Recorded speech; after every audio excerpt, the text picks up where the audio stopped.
Hello world, Patricia O'Connor and Frida Reba Dorsey here. It is a slightly overcast with the sun still peeking out, so we still got a few shadows. Kind of Saturday, a little balmy. It's like I have a sweater on, but maybe a little warm for it. I don't know. It kind of in and out. It's one of those kind of days. You know what I mean? And you can kind of look at our cypress trees and they're just kind of creeping along with the orange is starting, the yellow is starting, but we've still got quite a bit of photosynthesis going on here. And what today is that we're just going to play a little bit of catch up with what we've been looking at and what's been going on here lately on our balcony. Just a quick scan over while we're looking to catch up. This is the oak that we brought in, and we're talking about how well it's been doing after our heavy prune. That's almost at this point, like it didn't happen. And we have started off on such a good foot with that tree. I am genuinely excited about the way that guy looks. Speaking of the way that guy looks, this is our literati Japanese black pine. I can just happen to tell you from a little thing I did earlier, there's quite a bit of roots coming out of the bottom. On the bottom there, I might ought to think about that. Escaping into this substrate, which is good. We've had some extremely high temperatures. This is our first week of recovery from what has been some extremely high temps. And we may have losses on the backside of this. I'm seeing some heat damage. This is both a fantastic looking and a heat damaged looking tree, but also this is one of ours. This is one of our from little seed guys that started life in our kitchen. Some of those red needles, those dead needles you see there, that's new stuff. That's new stuff that came out and was too tiny to be able to handle the heat. I would like to repot that and do some cool stuff with it. I certainly think it's a nice looking little pine. I also see where there's still stuff coming out since our heat death that seems to be maintaining. I got overall a good feeling about its recovery. I may go ahead and repot this. I don't know if you can see how well you can see in there, but we've got some good trunk and some good movement in that little tree. It might be a cool thing to let it move along. So far though, I do know that we've taken our hits. I've got two small mames that were not doing well already going into our heat spell, and that certainly didn't do much to help them. So I know that I've lost, and it wasn't because of the heat spell necessarily. These were trees that I had already put in quarantine. That guy back there, we knew that wasn't going to recover already. But here's what. This little guy, a lot of our new growth on this is looking yellow and or slightly peeved. So today was the day that I went through and replenished our supply of biogold on some of the trees that have already needed that. And while I'm there doing that, I was just checking out Simply P. I think we're looking at a little bit of heat damage. This tree was facing out right there, and the part that's taken the hardest hit are the parts that were in the direct sun that were also the greenest during our nice weather. But I think the heat socked it to this guy, and I don't think it's necessarily going to cost this, but I do think it looks a little bit ragged right now because of that. Let's see. Anybody else, I think, may be a little mad at us. I think a lot of our other trees are looking pretty good. All in all, I'm trying not to unplug anything while I go dragging it through. And this is our little row of pines. I've just kind of rotated these guys in and out. Little quick look at our Mame's size. In this instance, some of our smallest little trees just really know how to hang in there. This is Peanut.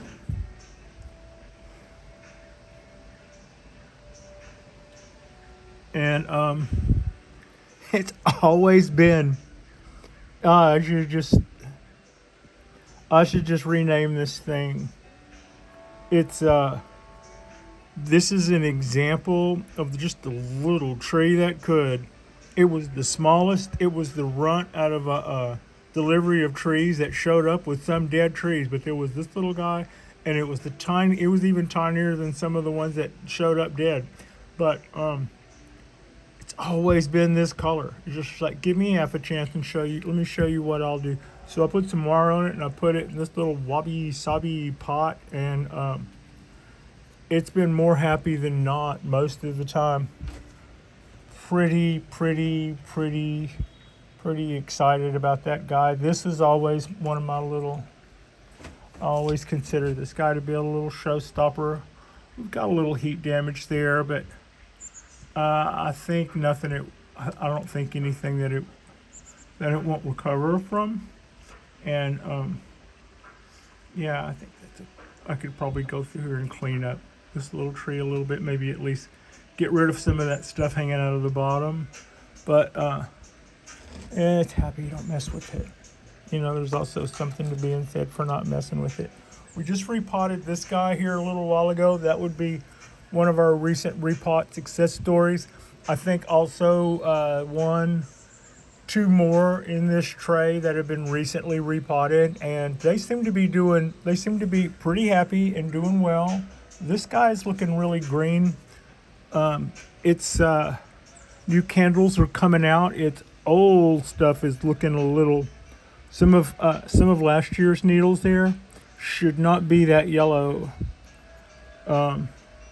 It might be the heat is causing those guys to be a little past tense. But the new growth doesn't seem to be having that issue. We've got some more biogold in there. We'll give it a few weeks to see if any of that yellow wants to join us in the green world. And then after that, I'll probably go through there and clean up a lot of that stuff. I have to warn you, we're getting ready to go into Fleet Week here in the Bay, which means we're going to start getting scraped by military planes and stuff. Everybody's dogs and cats go looking for a place to hide, but then we get, people get to look up and see the blue angels. I had spoken earlier about this little pine tree and being worried about how long it had taken me to weed it, and how that weeding that had taken so long may have very well caused the vigor of this tree, because when I pulled out the weeds, those were so big they had to have been taking a lot of nutrients. And also I saw the tree move around quite a bit as I was pulling those roots up, and I'm going, you're interfering with the roots of the host as well when you do that. But we can see all the new growth that's coming out of there. It's just covered in little back buds, and it's already ready to be weeded again. So we get to get right back into that. I'm really looking forward to potting up that little tree I just showed earlier. I've already got a little clay. I've already got one of Elizabeth's pots sitting in the ready, and we'll probably do a video where we pot that little guy up. I've almost completely talked myself into it. I'm backing up so I don't just make this blurry shot of this is our cork bark oak. That little bit of yellow you see, those are new shoots coming out on the tops. The other side where I can't see probably has even more.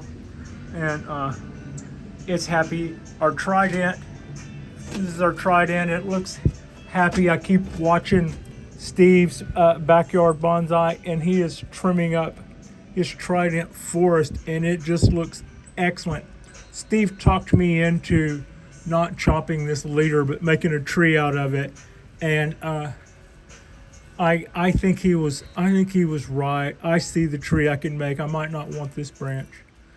It looks a little lanky to me, but there is a lot to be said for letting that fuse and letting that go. I see a potential of a tree in there between the vapid amount of heat and then the dry spells. I mean, and then the wind. I'm starting to see an exchange of conditions that possibly caught me out. I've pretty sure I kept this guy water, but some of this also looks like it dried out. I mean, that's not the case today, but we've also had a little bit of wind to deal with up here. It wasn't so much wind and heat on the same days, but we've had one then the other. I think I'm pretty well adjusted to it. It could be that it's just time for some of this foliage to pack up, but it does look to me like I'm losing it in places where it would have maybe gone first if it went dry. Could have happened. I think I kept this tree wet enough, but I could be wrong. Cork bark is looking good. The coastal is looking good. Simply P is looking. I'll give Simply an 8 out of 10. I'm pretty happy with the way it's going. The wisteria is just going to get more and more and more raggy as time goes on. These are some branches that I clipped earlier. The last time I did any type of prune, and instead of seeing this little gradual change and fade of color from green to light green to lighter green to yellow to orange, if you just woke up one day and you saw 3 of these, when that happened, it was absolutely awesome. I don't think I can expect that for a few years, but I would say that the last time that happened, it unto itself was pretty exciting. Little clip back. This is a freaking tea that I got. Oh, cut that back farther. That I got from the greenhouse at work. It had not gotten watered. I didn't even know we had these, and I saw other people do bonsai videos on these guys, and decided I wasn't necessarily a fan. I mean, I didn't have anything against it, but it wasn't like I looked at it when maybe later, kind of a thing. But when this came up, it came up, I could really see the trunk because everything on it was dead. It had gotten turned over or something and didn't get watered. So when somebody who takes care of our greenhouse first saw it, oh, there you go, Pat. First saw it, it was already on it. It was already on the run a little. So I've had it about a month. I brought it home when it started fleshing back out. I asked the boss how much he wanted for it. He made me a deal I couldn't refuse on a tree that I wasn't sure I wanted.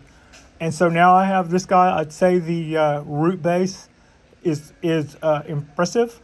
I like the bark on it already. I don't know anything about these, but so far, getting it out of the pot that didn't have a hole in the bottom of it, it had a decorative pot. Can't tell people enough how bad that is when you bring home a pot from a decor store or something and it's got a pot that didn't have a hole in the bottom of it. That will definitely kill a tree 100 out of 100 times. Not a tree, just a plant in general. Not a matter of if, but when. How long does it take to kill one like that? All right, that's about enough of my goings on, except to say that we are, let's see, what is today, the 10th or so? Yeah. Anyway, coming up here in a couple of weeks in Oakland, California, which is just a few miles from here. I work in Oakland. I live in Alameda. It's about a 5-minute Lyft ride for me. So that's how close I live to that little town. And in just a few short weeks, the weekend of the 27th, Oakland, California will be holding the Pacific Bonsai Expo. Tickets are still available, and this is going to be the biggest show, I think, in the United States this year. They trade off every other year with the with another show, and this year is our turn, and I think it'll be the second one. And the first one was very, very impressive. We plan to be there. I actually hope to volunteer. I'm not sure how well that's going yet. I'm going to do a little diligence and a little follow-up and find out. But otherwise, that is coming up the weekend of the 27th in Oakland, California, the Pacific Bonsai Expo. Huge, huge bonsai show. Some of the top bonsai people in the world, let alone the United States, will be there. And the judges for this are like the A-listers of bonsai. So, of international bonsai, as I recall. So that's pretty exciting. You'll probably hear me bring that up one or two more times between now and then. I appreciate you. Frida appreciates you. Oh, our little ponderosa is looking good. I like the way it looks good. And thank you all so much. Thank you all so much for watching.